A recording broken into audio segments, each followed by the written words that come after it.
जय जय मसीह मसीह सभी सभी को। को। और आप लोग कैसे हैं? आशा करती हूँ आप लोग स्वस्थ और चंगाई के साथ होंगे। आज हम फिर आए हैं आप लोगों के लिए दुआ, प्रार्थना और विनती के साथ। जी हाँ भाई बहनों, तो धन्यवाद करते हैं आप सभी का इस समय के लिए कि आप हमारे कंटेंट, हमारे सब्जेक्ट को देख रहे हैं, उस पर अमल भी कर रहे होंगे। तो भाई बहनों, आज का जो विषय है, आज का जो सब्जेक्ट है, वो इस प्रकार से है कि अंत, आखिरत और कयामत क्या है, इसका अर्थ क्या है, बाइबल में इसको किस तरह से बताया गया है और किस तरह की भविष्यवाणी इसके लिए हुई है। तो इस पर हम आज चर्चा, उस पर हम बात करेंगे और आपको बताएंगे। जी हाँ भाइयों बहनों, सभी लोगों के मुंह में यही बातें चलते रहती है कि अंत आ गया, अंत आ गया, अंत आने वाला है। ये सब लोग कहते हैं कि अंत आएगा। अगर प्रभु यीशु मसीह आने वाला है तो अंत भी होगा। तो क्या है अंत? ये अंत क्या होगा? तो हमें तो कुछ नहीं पता, लेकिन जो हम पढ़ते हैं, हम जानते हैं, जो भविष्यवाणी की गई है उससे पता चलता है कि अंत आएगा, अंत होने वाला है। और जब अंत होगा तो प्रभु यीशु भी आ जाएंगे। तो सही मायने में ये अंत कब आएगा, इसके बारे में आज हम जानेंगे। ये हमारे पवित्र बाइबल में पहले से ही लिखी गई है। जी हाँ भाई बहनों, तो बाइबल के द्वारा हम आपको बताएंगे कि बाइबल इस बारे में क्या कहती है, कि क्या वही अंत है। आपको हर एक जगह पे कोई ना कोई कहता मिल जाएगा, भाई उस जगह लड़ाई हो रही है, यूक्रेन में और रूस में युद्ध हो रहा है, अब फिलिस्तीन में, इसराइल में भी युद्ध शुरू हो गया है, कभी पाकिस्तान इंडिया की भी टेंशन होती रहती है। उसी तरह से कहीं भूकंप आ रहा है, कहीं जलजला आ रहा है, जैसे नेपाल में, टर्की में भी आया था। तो उस तरह से ये जो लगातार जो प्रॉब्लम्स आ रही है, कुदरती जो अजाब आ रहा है पर धरती के ऊपर, ये क्या है। लेकिन आपको लोग प्लेटफॉर्म पे हर जगह पे कहते मिल जाएंगे, यूट्यूब पर, सोशल मीडिया पर या ऑफिस में, कि भाई अब तो नज़दीक है, अब तो अंत नज़दीक है, अब परमेश्वर आने वाला है, खुदा आने वाला है, क्योंकि अब धरती ख़त्म होने वाली है, क्योंकि पाप बढ़ गया है, देश देश में चढ़ाई कर रहा है, युद्ध हो रहे हैं, जलजले आ रहे हैं, अटैक हो रहा है, लोग मारे जा रहे हैं, बेवजह महामारियाँ फैल रही है। अब कुछ ही दिनों, कुछ ही समय के बाद में इस पृथ्वी का अंत है और दुनिया ख़त्म होने वाली है, ऐसा कहते हुए आपको मिल जाएंगे लोग सोशल मीडिया पे भी और न्यूज़ पे भी और हर जगह, तमाम जगह पे भी। मगर भाई बहनों, इस तरह अंत नहीं आएगा। हम आपको वचन के द्वारा बताते हैं कि अंत क्या है और उसको, अंत को, आखिरत को वचन कैसे एक्सप्लेन करता है। हम बढ़ेंगे उसी पवित्र वचन की तरफ, बाइबल में देखेंगे। तो भाई बहनों, हम पढ़ेंगे पवित्र बाइबल में मत्ती 24 का 3 पद। तो इसको, इसमें परमेश्वर का वचन कहता है, और जब वह जैतून पहाड़ पर बैठा था तो चेलों ने अलग उसके पास आकर कहा, हमसे कह कि ये बातें कब होंगी और तेरे आने का और जगत के अंत का क्या चिन्ह होगा। तो प्रभु यीशु मसीह जब जैतून के पहाड़ पर बैठे हुए थे एकांत में, तब उनके चेलों ने से सवाल किया। तो चेलों ने इस तरह से पूछा प्रभु यीशु मसीह से, जब वो जैतून के पहाड़ पर बैठे हुए थे।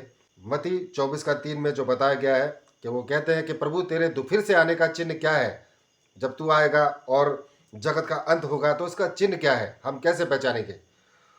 तो इसी मत्ती 24 का 6 में हम पढ़ते हैं, तुम लड़ाइयों और लड़ाइयों की चर्चा सुनोगे, देखो घबरा ना जाना, क्योंकि इनका होना अवश्य है, परंतु उस समय अंत ना होगा।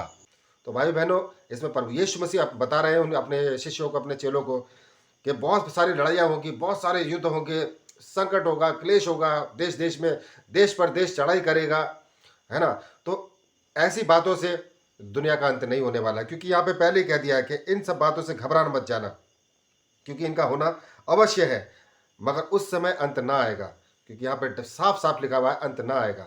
लेकिन लोग कहते हैं कि अंत आने वाला है, अंत आ गया है, अब बस कुछ ही दिन है, कुछ ही साल है और दुनिया ख़त्म होने वाली है। नहीं, ये इन सब बातों पर यकीन मत करना, ये सब ढकोसला है, सब बकवास है, क्योंकि पवित्र बाइबल, पवित्र वचन हमें समझा रहा है कि उस समय अंत ना होगा। तो हम अगले वचन की तरफ बढ़ेंगे, इसी में मत्ती 24 का 14 को देखेंगे हम। यहाँ पे परमेश्वर का वचन कहता है, और राज्य का यह सुसमाचार सारे जगत में प्रचार किया जाएगा कि सब जातियां पर गवाही हो, तब अंत आ जाएगा। तो भाई बहनों, ये परमेश्वर का वचन हमें बताता है कि अंत कब आएगा।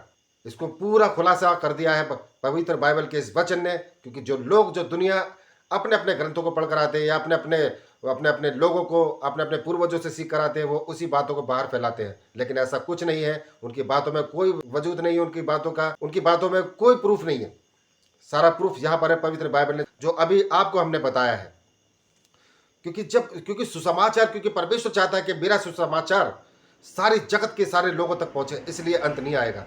इसलिए परमेश्वर यीशु मसीह मौका दे रहा है सबको, वक्त दे रहा है सबको, थोड़े थोड़े, क्योंकि थोड़ी थोड़ी जगह पे लड़ाइयाँ हो रही है, भूकंप आ रहा है, इससे अंत नहीं आने वाला है भाइयों, इससे अंत नहीं आएगा भाइयों बहनों, क्योंकि परमेश्वर यीशु मसीह सबको मौका देना चाहता है, सब बचाए जाए।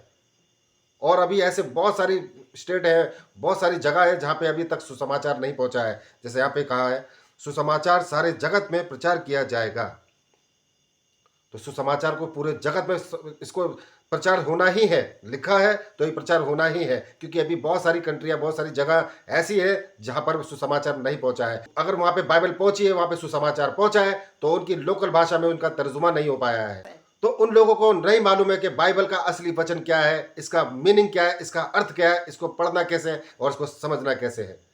इसलिए भाई बहनों, जब ये सारी चीजें पूरी हो जाएगी, हर जगह चप्पे चप्पे पे, हर जगह, खासकर मिडल ईस्ट जहां पर इसकी बहुत कमी है, जहां पर कट्टरवादी सोच है, जब वहां पर घर घर में एक एक जन रोते बिलखते और परेशान होने के बाद में बाइबल को ढूंढ ढूंढ कर निकालेगा और उसका तर्जुमा सीखेगा, तब जाके सारी जगत में, सारी दुनिया में हर किसी के पास में बाइबल होगी, हर जगह इसका सुसमाचार प्रचार हो जाएगा। उसके बाद अंत आ जाएगा, उसके बाद अंत आ जाएगा, क्योंकि जो पवित्र बाइबल को पढ़ने के बाद इसका अंगीकार करेगा, इस पर विश्वास करेगा, वो जीवन पाएगा। और जो उसको पढ़ने के बाद अंगीकार नहीं करेगा, विश्वास नहीं करेगा, उनके ऊपर गवाही होगी कि हाँ, इन लोगों ने अंगीकार नहीं किया है, इनके पास में वचन पहुंच गया, सुसमाचार पहुंच गया, फिर भी इन्होंने स्वीकार नहीं किया है। तो ये गवाही इनके ऊपर होगी, जो मत्ती 24:14 में कहा गया है कि सब जातियों पर गवाही हो, तब अंत आ जाएगा। तो वो गवाही यही है, जो उसके बावजूद भी इनकार करेंगे, सुसमाचार सुनने के बावजूद भी इनकार करेंगे, उनके ऊपर गवाही हो, ताकि उनको फिर छुटकारे के लिए कोई मौका ना मिले। तो भाई बहनों, उसके बाद अंत आ जाएगा। तो आप किसी भी गफलत में ना रहे, किसी भी बड़े दानी, बड़े ज्ञानी वरदानी जो लोग बैठे होते हैं न्यूज़ पर, सोशल मीडिया पर या कहीं पर भी प्लेटफॉर्म पर, उनकी बातों का विश्वास ना करें। आप पवित्र बाइबल के द्वारा चले, पवित्र बाइबल के वचनों को पढ़ें और उस पर अमल करें। प्रभु यीशु मसीह आपको मौका देता है, आपके परिवार को मौका देता है। प्रभु यीशु मसीह बहुत दयालु है, वो सबको मौका देता है। इसलिए अभी अंत नहीं आ सकता है, क्योंकि यीशु मसीह का जो आशीष है, सुसमाचार है, वो घर घर में फैलना जरूरी है। जी हाँ भाई बहनों, आपने सुना कि किस तरह से जीवन का, पृथ्वी का, इस संसार का अंत होगा। ये तो प्रभु ने इस पवित्र बाइबल के द्वारा हमें बताया है। तो आप डरिए मत, आप विश्वास में चलते रहिए, दुआ प्रार्थना की करते रहिए और अपने सुसमाचार को फैलाइए, अपने परिवार को बचाइए, अपने पड़ोसी को बचाइए, जितना हो सके उतना आप सुसमाचार को फैलाइए। देखिए आपके जीवन में परिवर्तन होगा। और जब गवाही तैयार होगा अंत के दिनों में, तब हम भी तैयार होकर रहेंगे। हम सब मिलकर एक साथ गवाही के लिए तैयार होकर रहेंगे कि हम एक्सेप्ट करेंगे कि हाँ, हमने यीशु मसीह को ग्रहण किया है। जी हाँ भाई बहनों, बहुत ही खूबसूरत ये वीडियो रहा है, बहुत ही खूबसूरत ये वचन रहा है। धन्यवाद करते हैं आप सभी का कि आप सभी भाई बहनों ने हमारे वीडियो को यहाँ तक देखा, यहाँ तक बने रहे इस कंटेंट में। हम उम्मीद करते हैं आप इसको शेयर करेंगे अपने सगे संबंधियों तक, भाइयों तक, रिश्तेदारों तक, सबके पास में ये वचन पहुँचना चाहिए और सबको मालूम होना चाहिए कि प्रभु यीशु मसीह की आशीष, अनुग्रह, ब्लेसिंग्स, चंगाइयाँ और बरकतें सदा सर्वदा आपके ऊपर और उन सबके ऊपर बने। तो भाई बहनों, धन्यवाद करते हैं इस समय के लिए। आज के इस कंटेंट में बस इतना ही। कल फिर हाजिर होंगे एक नए सब्जेक्ट, नए कंटेंट के साथ। तब तक के लिए आप सभी भाई बहनों को हमारा जय जय मसीह। मसीह।